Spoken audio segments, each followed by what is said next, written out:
स्वागत है आपका। आप देख रहे हैं इंडिया न्यूज हरियाणा। मैं हूं आपके साथ प्रीति सिंह। बुलेटिन की शुरुआत करेंगे और सबसे पहले बात करेंगे कैबिनेट की बैठक में तमाम बड़े फैसले लिए गए हैं। इसमें विधानसभा सत्र की तारीख का भी ऐलान कर दिया गया है, लेकिन क्या कुछ बड़े फैसले लिए गए हैं इस रिपोर्ट में देखिए। एक तरफ कोरोना की महामारी है तो दूसरी तरफ हरियाणा सरकार की मनोहर इच्छाएं जो प्रदेश के लोगों के लिए हर हाल में पूरी करनी है।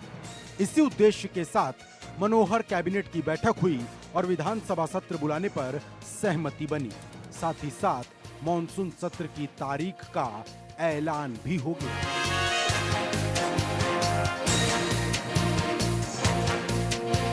मुख्यमंत्री जब कैबिनेट के फैसलों की ब्रीफिंग कर रहे थे तो एक के बाद एक वो ऐसे फैसले गिनाते चले गए जो जनता के हित में समझे जा रहे।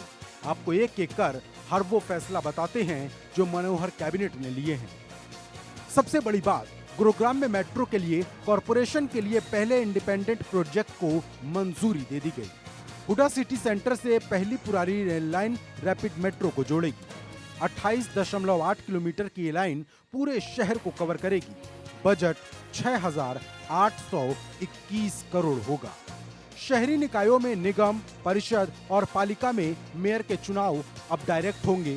पहले की एमसी में चुने गए लोगों पर यह व्यवस्था लागू नहीं होगी। मतलब पुराने चुने हुए प्रतिनिधियों के खिलाफ अविश्वास प्रस्ताव नहीं लाया जा सकेगा। इसके अलावा हरसेक का संबंध क्रीड सिटीजन रिसोर्स डिपार्टमेंट के साथ जोड़ा गया है। वी उमाशंकर को विभाग का सेक्रेटरी बनाया गया। पहले हरसेक नाम से साइंस एंड टेक्नोलॉजी के जरिए काम होते थे। इसके अलावा माइक्रो इरिगेशन डिपार्टमेंट अब इरिगेशन विभाग के साथ जुड़ा है। पहले कृषि विभाग के साथ इसका काम होता था। पंचायती जमीनों पर नाजायज कब्जे के जुर्माने में बदलाव हुआ है। अब 1% प्रति वर्ष कलेक्टर रेट के हिसाब से निर्धारित इसे किया गया है और पहले प्रति हेक्टेयर 5 से 10 हजार रुपए जुर्माना लगता था। अब अधिकतर जुर्माना 10% तक ही लगाया जाएगा। अंबाला में इंटीग्रेटेड होम के लिए जमीन बाल विकास विभाग को दी गई है। सादोपुर गांव में 7.72 एकड़ जमीन निगम द्वारा दी गई है। बहुउद्देशीय गतिविधियों के लिए मनोहर सरकार का ये फैसला है और बाल गृह और बाल कुंड की तरह काम होगा। अंबाला में गांव साधोपुर, यहाँ महिला एवं बाल विभाग विकास की ओर से इंटीग्रल कॉम्प्लेक्स के लिए, जिसमें observation home, special home, place of safety, children home, यानी महिला बाल विकास विभाग को एक 7.72 एकड़ ये जमीन नगर निगम द्वारा दी गई है, ताकि वहां एक मल्टीपल यूटिलिटी का, ऐसे जो बच्चे हैं उनके लिए एक होम बन सके, ताकि ऐसे बच्चे जिनकी आवश्यकताएं हैं, जो खास करके बाल गृह वगैरह में, बालकुंज वगैरह में ऐसे जो रहते हैं, तो अंबाला में एक बड़ा सेंटर उसका बनाया जाए ताकि उन बच्चों की ठीक से देखभाल हो सके।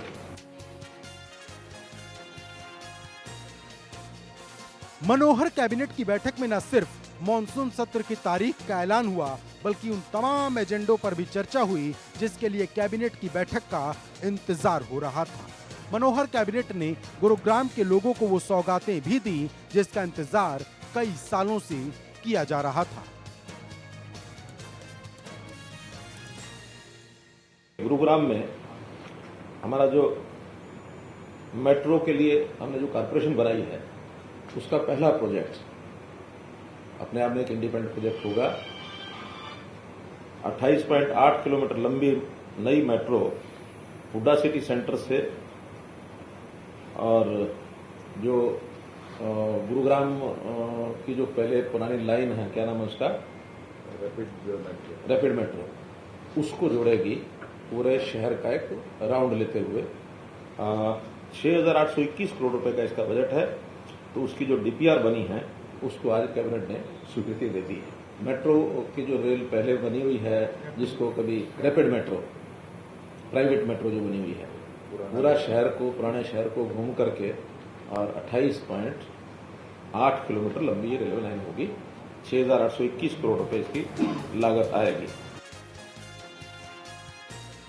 मनोहर सरकार का मानना है कि ये फैसले जनता के लिए हितकारी साबित होंगे, क्योंकि प्रदेश की जनता कई दिनों से ऐसे फैसले का इंतजार कर रही थी।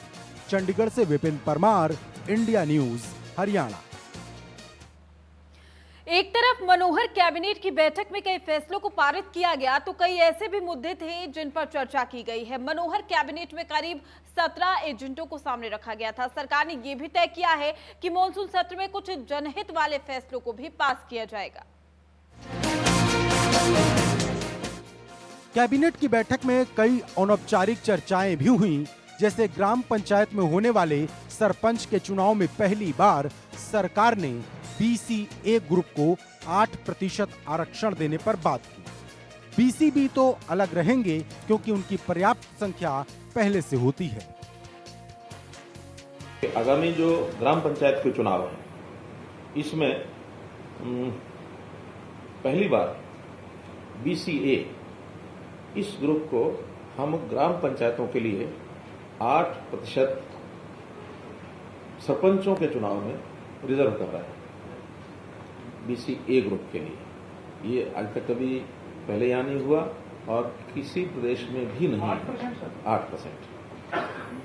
BCB इसमें अलग रहेंगे क्योंकि BCB में पर्याप्त संख्या पहले से भी वहां सरपंचों की होती है, लेकिन BCA के जो ग्रुप के लोग हैं उनमें सरपंचों में प्रतिनिधित्व न के बराबर बहुत कम होता है, तो इसलिए 8% उसको रोटेशन में इस ढंग से करेंगे कि 3 वर्ष तक काफी गांव उसमें आ जाए। 3 टर्म में 5-5 साल के टर्म का 15 साल के बाद उसी गांव का रोटेशन फिर दोबारा आ सकता है। ऐसा एक 25% के आसपास गांव में ये जहां उनकी आबादी ज्यादा है, क्योंकि आबादी के हिसाब से ही उनका रिजर्वेशन का प्रोसेस हम बनाएंगे। पंचायतों के चुनाव में महिलाओं को 33% आरक्षण का प्रावधान तो पहले से ही है। पिछली बार तो 42% महिलाएं चुनी गईं, लेकिन इस बार ये भागीदारी 50% होने वाली है। हालांकि इसका प्रारूप अभी तय किया जाना बाकी है और सरकार इसके लिए बिल लाने की तैयारी भी कर रही। सिर्फ बीजेपी ही नहीं, जेजेपी के एजेंडे में भी ये मुद्दा शामिल था। महिलाओं के बारे में जहां तक विषय है, 33% का रिजर्वेशन तो पहले से उसका एक्ट बना हुआ है और पिछली बार हमने देखा पढ़ी लिखी पंचायतों के प्रावधान के कारण से ये संख्या 42% तक चली गई थी। बहुत अच्छी एक अवेयरनेस जिसको कहना चाहिए महिलाओं के अंदर, पढ़ी लिखी महिलाओं के अंदर है कि पंचायती राज में 42% तक संख्या आई।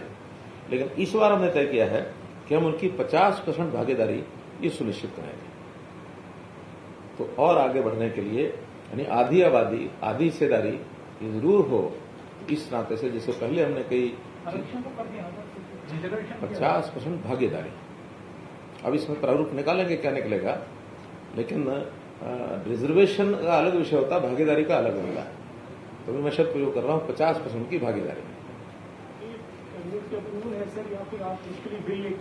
अभी लाएंगे, बिल लाएंगे। अभी तो एक जैसे मैंने बताया अनौपचारिक बातचीत में हमारी सहमति हो गई है। हाँ, और ये वैसे भी दोनों पार्टियों के एजेंडे में ये विषय शामिल था, तो हमने एक विषय को मिल करके इस पर चर्चा करके इसको फाइनल किया है। हाँ जी,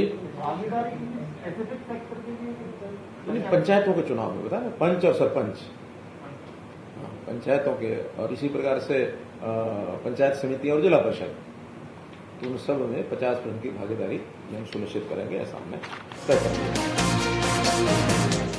जब विधानसभा का सत्र 26 अगस्त से होगा तो कई बिल लाने की तैयारी है। हालांकि अभी तय नहीं कि कौन सा बिल सरकार लाने वाली है। हो सकता है कि हरियाणा में 75% आरक्षण वाले रोजगार का बिल भी इसी सत्र का हिस्सा बन जाए।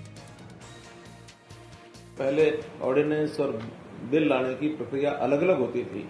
आज एक तय किया कि हम एक ही प्रक्रिया के अंतर्गत, अगर आवश्यक होगा, जल्दी करना होगा तो उसका अध्यादेश लाएंगे, और अगर हमारे पास इतना समय है कि अगले आने वाले सेशन तक उसको रोका जा सकता तो फिर बिल लाएंगे। उसमें बार बार इसमें कैबिनेट मीटिंग में नहीं आना पड़ेगा। एक बार की कैबिनेट मीटिंग में दोनों चीजें पास करेंगे, फिर वो डिपार्टमेंट के नाते से कौन सा कितने समय के बाद लाना है उसकी स्वतंत्रता डिपार्टमेंट को रखेगी। अभी तक ऑर्डिनेंस और बिल लाने की प्रक्रिया अलग अलग होती थी, लेकिन अब एक ही प्रक्रिया होगी। साथ ही अगर समय कम हुआ तो अध्यादेश भी लाया जाएगा। सरकार ने बताया कि स्वतंत्रता सेनानियों की किसी तरह की पेंशन बंद नहीं की गई। विपक्ष के आरोपों को सरकार झूठा बता रही और सदन में ही विपक्ष को जवाब देने की पूरी तैयारी है। कोई पेंशन हमने बंद नहीं की है। स्वतंत्रता सेनानियों को भी जो पेंशन हमने बल्कि बढ़ाई थी, बढ़ी हुई पेंशन मिल रही है और किसी प्रकार की पेंशन कोई बंद ना की है, ना करने का कोई इरादा है। और इस प्रकार के अच्छे विषयों को लेकर के आने का कोई अर्थ नहीं है। और अब आमने सामने होते तो बात कर लेते, कोई नहीं, 26 को करेंगे। एक तरफ विपक्ष तैयार है तो दूसरी तरफ गठबंधन की सरकार भी पूरी तैयारी में है कि किस मुद्दे पर विपक्ष को कैसे जवाब देना है। जब 26 अगस्त से सत्र शुरू होगा तो सदन के भीतर हर मुद्दे पर सवाल जवाब दिखाई देंगे। चंडीगढ़ से विपिन परमार, इंडिया न्यूज। चलिए फिलहाल रुकते छोटे से ब्रेक के लिए। ब्रेक के बाद भी खबरों का सिलसिला रहेगा जारी।